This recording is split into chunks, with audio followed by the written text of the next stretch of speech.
Assalamualaikum warahmatullahi wabarakatuh. Perkenalkan, nama saya Diah Ayu Kurniawati, mahasiswa Program Studi Pengembangan Masyarakat Islam IAIN Salatiga semester 2 dengan NIM 43030200055. Pada kesempatan kali ini saya akan menjawab pertanyaan oleh Nurul Hikmah dalam mata kuliah Al-Quran 2 sebagai bukti ulangan akhir semester. Yang pertama, apa yang melatar belakangi Al-Quran dinamakan tanzil?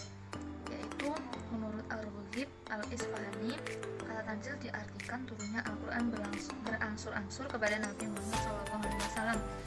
Beliau juga mendasarkan pada hadis Abdullah bin Abbas, yaitu Allah menurunkan Al-Quran sekaligus ke langit tempat turunnya secara berangsur-angsur, lalu dia menurunkannya kepada Rasulullah SAW bagian demi bagian. Hadis riwayat Al-Hakim dan Al-Hakim. Itulah hadis yang diriwayatkan oleh Abdullah bin Abbas. Kemudian ada redaksi lain dari Ibnu Abbas yang mengatakan bahwa Al-Quran diturunkan pada malam Lailatul Qadar pada bulan Ramadan di langit dunia. Pertanyaan nomor 2 yaitu bagaimana perkembangan ulumul Quran pada masa kontemporer? Yaitu sebagaimana periode sebelumnya, perkembangan ulumul Quran itu pada masa kontemporer juga berlanjut penulisan seputar metode atau cabang ilmu Al-Quran yang secara khusus dan terpisah, sebagaimana ada pula yang kembali membagi, menyusun atau menyatukan kembali cabang-cabang ulumul Quran dalam kitab tersendiri dengan penulisannya yang lebih sederhana dan juga sistematis dibandingkan penulisan pada zaman kitab-kitab klasik sebelumnya. Nomor 3, ada dua cara penyampaian wahyu dari malaikat kepada Rasulullah SAW bila dibandingkan, mana yang dianggap lebih ringan oleh Rasul. Yang pertama yaitu dengan cara suara dencingan lonceng, yaitu yang amat kuat mempengaruhi faktor-faktor kesadaran sehingga dengan segala kekuatannya siap menerima pengaruh itu.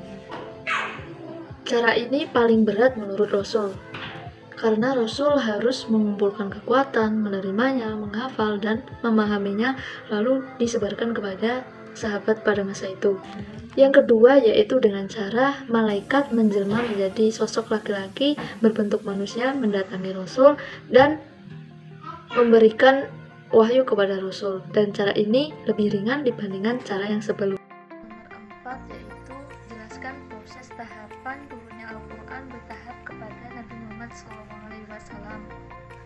Yang pertama yaitu dari Allah ke Lauhul Mahfuz dalam Al-Buruj ayat 21-22 yang artinya, sebenarnya apa yang engkau sampaikan kepada mereka bukanlah syair atau sihir, bahkan ialah Al-Quran yang tertinggi kemuliaannya, lagi yang terpelihara dengan sebaik-baik pada Lauhul Mahfuz.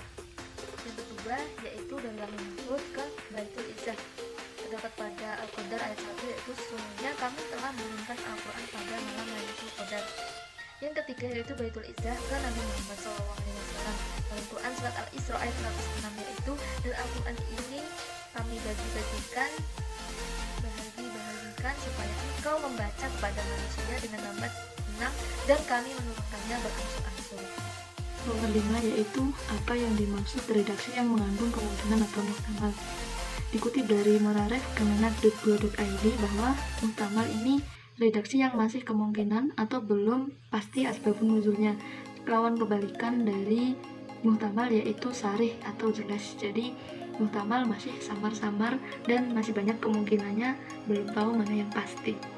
Nomor 6 yaitu mengapa ada pendapat yang mengatakan bahwa ayat Al-Quran yang terakhir diturunkan ialah firman Allah dalam Quran surat Al-Maidah ayat 3 merupakan pendapat yang tidak sahih atau tidak benar. Berikan penjelasannya.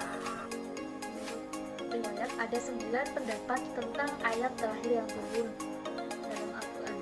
Pendapat ketiga yakni ayat 281 surat Al-Baqarah ini dinilai sebagai pendapat yang sepertinya kuat dan bisa diterima sebagai ayat terakhir yang diturunkan kepada Muhammad karena ayat ini turun 81 hari sebelum Nabi wafat. Bahkan ada juga yang menyebut 9 malam sebelum Nabi wafat.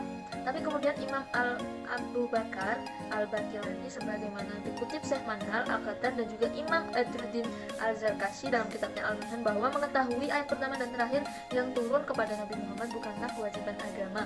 Dalam arti lain bahwa kita tidak dituntut untuk mengetahuinya mana ayat pertama dan yang terakhir. Kita tidak berdosa jika kita tidak tahu mana ayat pertama dan terakhir yang turun. Akan tetapi kita akan berdosa jika tidak mengamalkan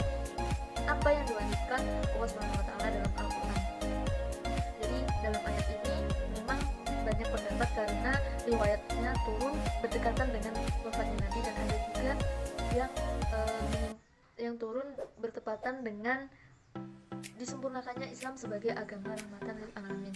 Nomor 7, apa perbedaan surat Makkiyah dan Madaniyah terkait isi kandungan suratnya? Jika kita ditanya seperti ini, maka jawabannya bahwa Makkiyah turun sebelum Nabi hijrah dan Madaniyah diturunkan setelah Nabi hijrah ke Madinah. Dan kemudian Makkiyah diturunkan di kota Mekah dan Madaniyah diturunkan di kota Madinah. Jika kita ditanya soal terkait isi kandungannya, maka ada ribuan ayat dalam Al-Quran yang berbeda-beda kandungannya. Jadi kalau ditanya seperti itu, mungkin berdasarkan hasil penelitiannya sudah berbeda dari turunnya di Madinah dan di Makkiyah. Persoalannya pun juga sudah berbeda, sangat general sekali pertanyaan ini, jadi jawabnya mungkin lebih bisa spesifik ke pertanyaannya. Nomor 8 yaitu apa aspek atau sebab-sebab Al-Quran tidak langsung dibukukan pada zaman Nabi. Jawabannya yaitu pada zaman Nabi SAW Al-Quran dibukukan secara perlahan-lahan dan ditulis setiap bagian dan dipotong-potong. Nabi juga tidak menyarankan untuk membukukannya akan. Nomor 9 yaitu apa perbedaan mendasar antara sab'ah al-ahruf dengan qiraat sab'ah. Perbedaannya yaitu sab'ah al-ahruf diturunkan ke dalam Al-Quran dan tidak mungkin dimaksudkan dengan qiraat sab'ah yang masyhur itu. Hal ini ditegaskan banyak ulama yang menyangka bahwa qiraat sab'ah itu sama dengan sab'ah mahruf, seperti yang dikatakan Abu Samah di dalam kitab Al-Mursyidul Wajiz yang berkata, segolongan orang menyangka bahwa qiraat sab'ah yang berkembang sekarang itulah yang dikehendaki di dalam hadis. Persangkaan yang demikian berlawanan dengan ijma semua ahli ilmu. Kemudian qiraat sab'ah yaitu 7 versi qiraat yang dinisbatkan kepada para imam qiraat yang berjumlah 7 orang, yaitu Ibnu Amir, Ibnu Katsir, Asim, Abu Amr, Hamzah, Nafi, dan Al-Kasai. Nomor 10 yaitu apa akibat yang akan diterima seseorang ketika melanggar kode etik saat membaca Al-Quran. Dalam membaca Al-Quran dijelaskan dalam Quran surat Muzammil ayat 4, dan bacalah Al-Quran dengan tartil. Maka ini dijelaskan bahwasanya ketika kita membaca Al-Quran, kita harus benar secara makhrajul hurufnya dan hukum bacaannya serta yang ada di dalamnya. Kemudian ada juga yang menafsirkan bahwa jika kita menurut ayat ini, maka akan menutup kemungkinan semua orang Islam non-Arab untuk masuk surga karena mereka tidak fasih dalam membacanya. Namun dalam arti lain bahwa Allah juga berfirman di dalam Quran dan ayat yang sama, Muzammil ayat 4, bahwasanya dan bacalah dari Al-Quran itu sesuatu yang mudah jadinya. Jadi tidak ada menutup kemungkinan kita untuk membaca Al-Quran, untuk tidak membaca Al-Quran karena kita tidak fasih dalam membacanya.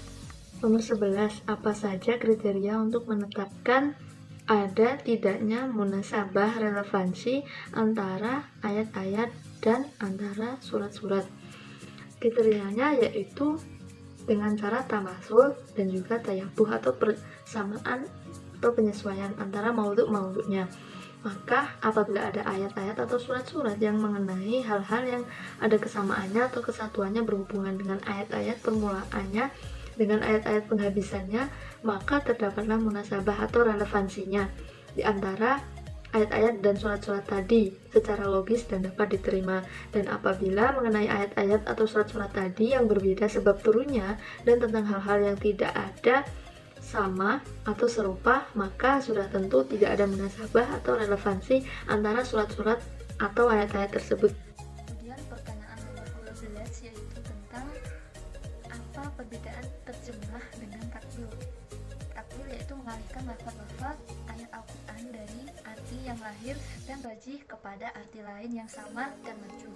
Terjemahan yaitu hanya mengubah kata-kata dari bahasa Arab ke dalam bahasa lain tanpa memberikan penjelasan arti kandungan secara panjang lebar dan menyimpulkan dari isi kandungan.